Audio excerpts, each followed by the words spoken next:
Hey, what's going on YouTube? It's Find Some Green here with Dirt and Diamonds Gaming. We got to talk about this blog post. We've got to talk about this potential giant bag of horse crap that they just put on their website for all of us to read, digest, get excited about, and then realize that it may not be that great. So let's just dive right in, shall we? Can someone please explain to me what's so great about this new team affinity they're rolling out? I mean, if you look at what they wrote, they say that there's going to be three major updates over the course of the season. 3 times they're going to release cards during the course of the season. 30 new player cards with each release. Well, let's go back and look at what MLB 23 was, shall we? Let's look at Season 1. Season 1, you got the Gold Diamond Choice Pack. The pack had 10 cards in it, okay? Across 6 different divisions, that's 60 cards. Come down over here, you get your Captain Pack. Right, Captain Pack's got 5 cards in it. Across 6 divisions, that's 30 cards. That's already 90. Right, you come further down the way, you get another 5 cards for your Charismas.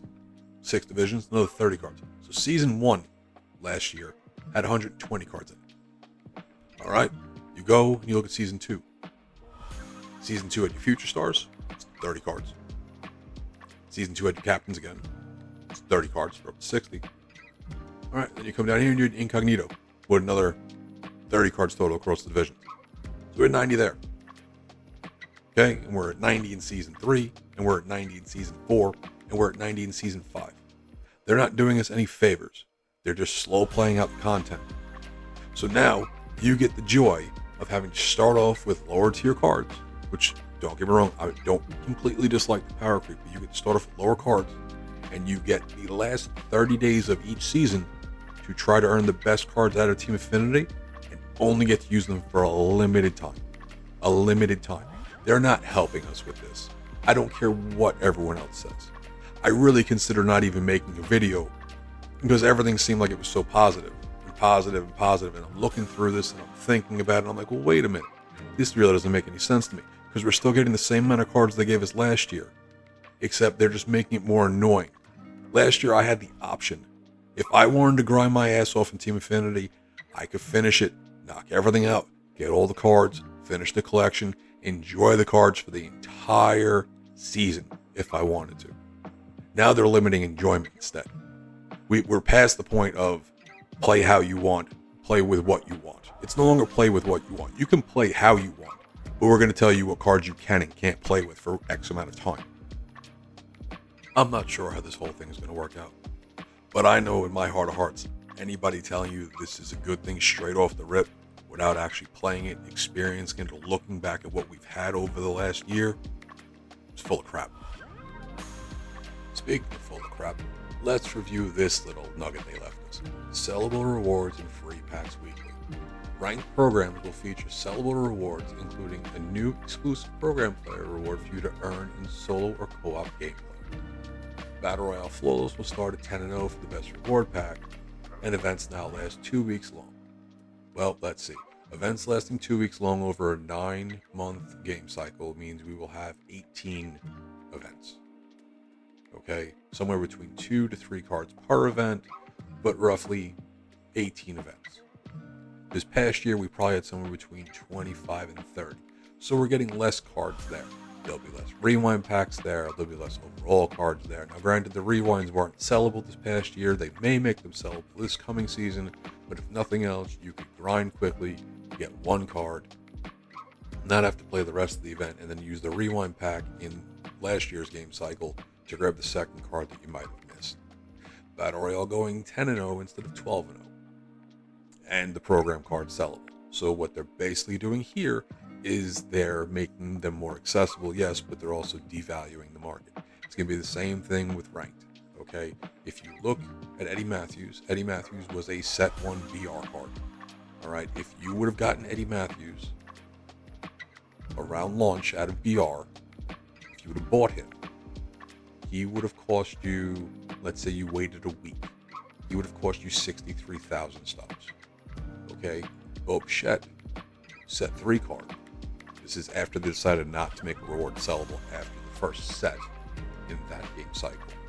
Okay, Bo Bichette after a week would have cost you roughly 290,000 stubs.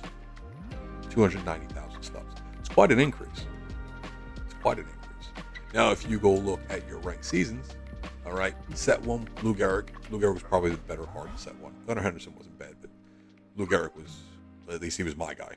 Okay, Lou Gehrig, after a week, you could have bought him between 45 and 50,000 stubs. Okay, after a week. Now keep in mind, they changed it. After set 1, program rewards were no longer sellable for rank or BR. So now you look at Nolan Ryan in set 2. Okay, and Nolan Ryan in set 2, after a week, was between 230 and 260,000 stubs. They're not making things better for us. I know it sounds like it, and it's nice to be able to get your hands on rewards when they cost less, or you just have to get through the program, but then you can sell it to get some stubs in your bank account. But they're literally pulling stubs out of the market right in front of your face. They're giving you free packs to devalue cards. They're giving you these cards to make them more accessible and more affordable. Okay, that way people can't rack up their stubs. All right, then you go back and you look at what their plan is every single season. It's going to be gold and silver cards to start. It'll keep the live series collection prices higher while they continue to pull stubs out of the market.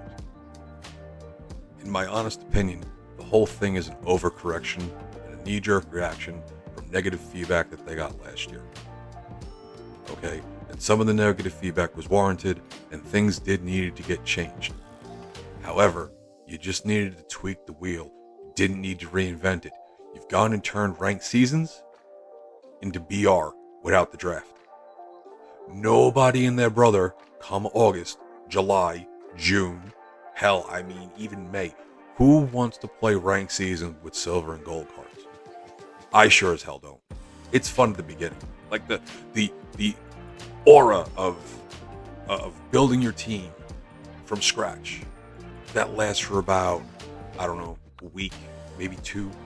And then after that, you start to get in the groove and you're flipping stubs and you're buying cards and you're unlocking cards and you're earning cards through programs, or you're earning cards through events, or you're earning cards here, you're earning cards there, and then your silvers and golds, they go and collect dust unless, you drop an event on us where it's bronze and silver hitters only, or golds only, or some funky, quirky shit that makes it so we have to use them. The game's about playing with the legends. It's nice to have like a live series event here or there. You can get live series cards in VR and use them, and you can do live series cards here at the beginning. Nobody wants to use these cards year round. I'm really looking forward to grinding out all of Season 1, and then occasionally unlocking my wild cards through the Season 2's reward path. That'll give me a total of 4 cards to choose from when you just gave me 30 of the best diamonds that are going to be in the game less than 4 weeks prior. Doesn't sound like a lot of fun when you look at it that way. You probably could have left it alone where set 1 and set 2 just rolled together. Like I said, you needed to fine-tune the wheel.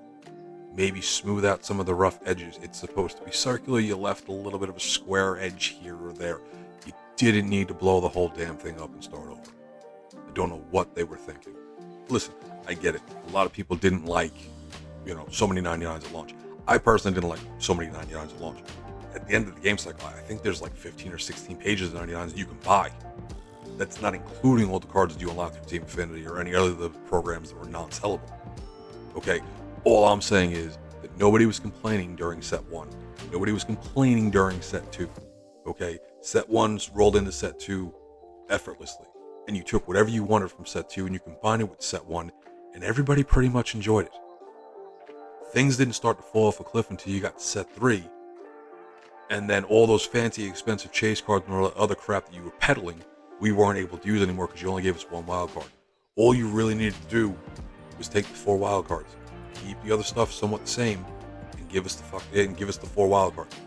It wouldn't have been that bad. Okay? Your content team, your design team, the structure, however you want to word it, they lack confidence. Have some gumption. Stand behind what you produce. Figure out where you may have gotten wrong. Because if this rolls out the way it looks like it's going to roll out, and this is going to be the plan that you guys have going forward, this is going to be just as bad, if not worse, than last year. And listen, I could be completely wrong, and I hope that I am. because I plan on buying the game, and a lot of other people plan on buying the game, and I sure hope I don't piss away my money. One last thought for you. I'm trying to figure out what exactly the purpose is of these cornerstone captains that they have. I mean, if you look here at Greg Maddux, he boosts hitters that have under 70 power and pitchers with under 75 Ks per 9.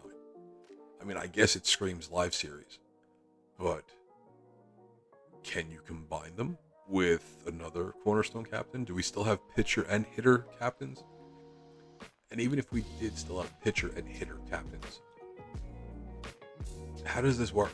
Because let's say I got my hands on Buxton and I got my hands on Maddux. Well, hitters with under 60 vision usually don't have high contact numbers. Okay, and hitters with under 70 power usually have high contact and high vision numbers because they're contact hitters. So these two guys aren't going to mesh. Now, can you combine them with the other captains that haven't shown us yet? See, I really wish they would have done the live content stream sooner. Giving us the blog post, yes, it generates some buzz, and all the shills out there are going to tell you that this is going to be fantastic. I can't believe they're listening to the community. Look at all these great things they're doing. And yeah, there are some things that they've done that may be kind of cool. Possibly. I'm still not sold. But they're changing a lot of crap. And if anything that we know with SDS is when they change a lot of crap, they usually break shit. It's why they don't do any hitting engine changes anymore. Have you noticed? When's the last time they did an in-season hitting engine change? I think it was back in 20, and they had to tweak it like 3 times because they couldn't get it right after they tried to mess with it after the tech test. I still wish they would have let us have a tech test for 24. I know the hitting gameplay obviously isn't supposedly changed based on what they've said, but it would have been nice to know how the fielding has changed and how they've implemented the animations and the sense of urgency from the outfielders, because it's plagued the game for quite a while. So at least they're listening for that, provided they didn't break it. Anyway, so that's my take. It's basically lipstick on a pig. The team affinity is exactly what it was last year, except they're going to slow play all of it, just like they're slow playing the storylines with Jeter, and they're slow playing the storylines with the Negro Leagues. They're going to roll everything out nice and slow, because instead of giving us more stuff that we can do, and more programs, and more players, and more this, and more that, they're going to hold the reins back, because people complained that they were getting done with stuff either too fast, or that they felt too overwhelmed and they didn't want to play because it was just too much to do and the grind was too much, and they considered to do all at once, and then it wasn't a fair advantage because they would be behind other people that felt like sitting there and grinding their life away and not touching grass. Wow, that was a mouthful. Sorry about the rant. With that said now, I think the Live Series collection is going to be the most expensive it's been in quite some time.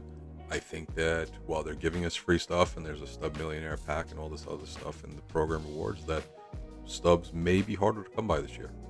And performing the best in either BR or ranked is not going to allow you to collect the amount of reward money that you used to. It's unfortunate. You know, and I'm not a guy that really goes 12-0. I've actually never gone 12-0, and it is what it is. I've never said I was a fantastic player.